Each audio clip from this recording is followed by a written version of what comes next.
Oh, hi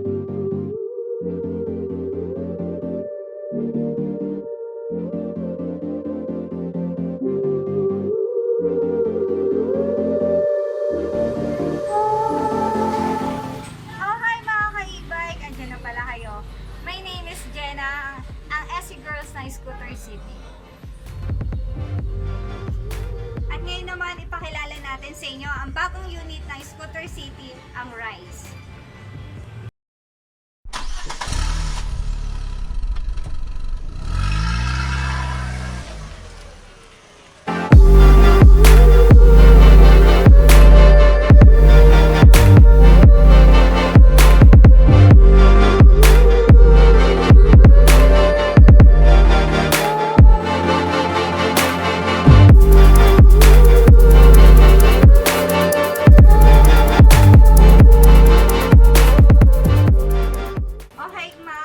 Pag-usapan naman natin ang kanyang mga specs.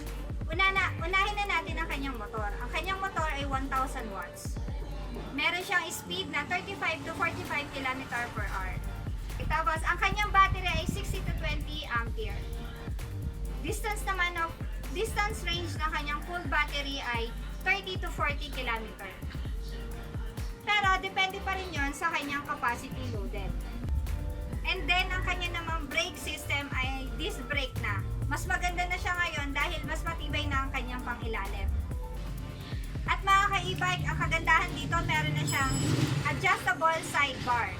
At ang kanya namang upuan ay 2-seaters sa harap at 2-seaters na rin sa likod.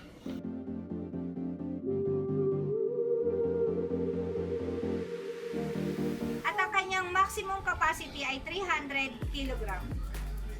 At ang kanyang gulong ay 3x10 tubeless tire. Okay, meron siyang reverse cam, alarm for safety parking and backing. Meron din siyang left and right signal light.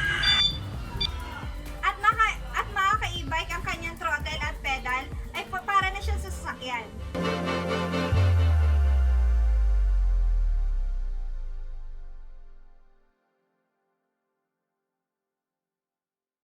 At mga ka-e-bike, hindi na kayo mahirapang mag-drive sa gabi kasi meron na siyang headlight at top light.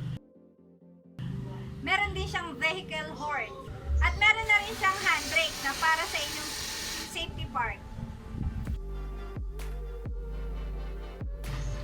Meron na siyang extra fan.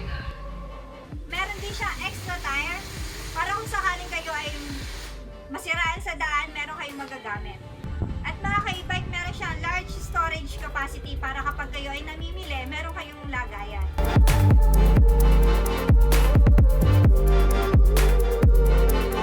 At mga ka-e-bike, meron na siyang dashboard display na makikita natin ang battery level niya at saka speedometer. At meron na rin siyang built-in radio, Bluetooth music player. Salamat mga ka-e-bike!